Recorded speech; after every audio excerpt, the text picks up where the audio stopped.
Do you have to take Medicare at 65? And if you don't, are you going to be penalized? Let's look at 3 different scenarios.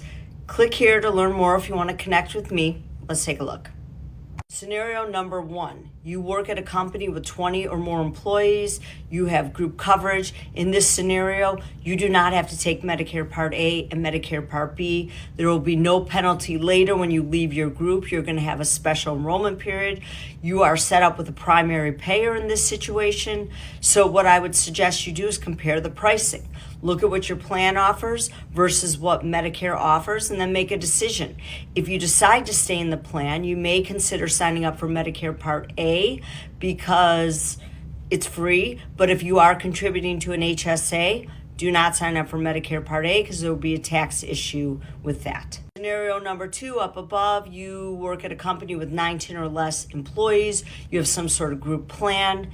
In this scenario also, you'll have no penalty for not taking Medicare Part A and B. You'll have a special enrollment period later on when you decide to sign up, but here's the problem.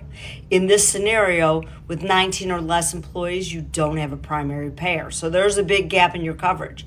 So if your insurer in writing agrees to fill that gap and be the payer, then you could stay on your plan and also do a cost analysis and make sure it makes sense to stay there versus Medicare. But if the answer is no, you can't get that in writing, some sort of guarantee, you definitely want to sign up for Medicare Part A and Medicare Part B and then figure out your supplemental coverage. Scenario number 3, you're in the marketplace, ACA, also known as Obamacare.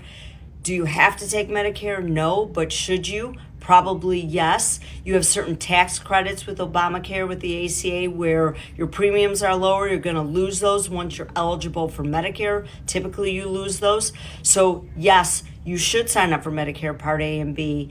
And if you don't do it, like I mentioned, there will be penalties later when you go to sign up during what's called a general enrollment period. You don't have a special enrollment period. Now, there are some exceptions, maybe when you don't sign up, if your Part A is not premium free, or if you have end-stage renal failure. So these are things to think about. These are 3 different scenarios.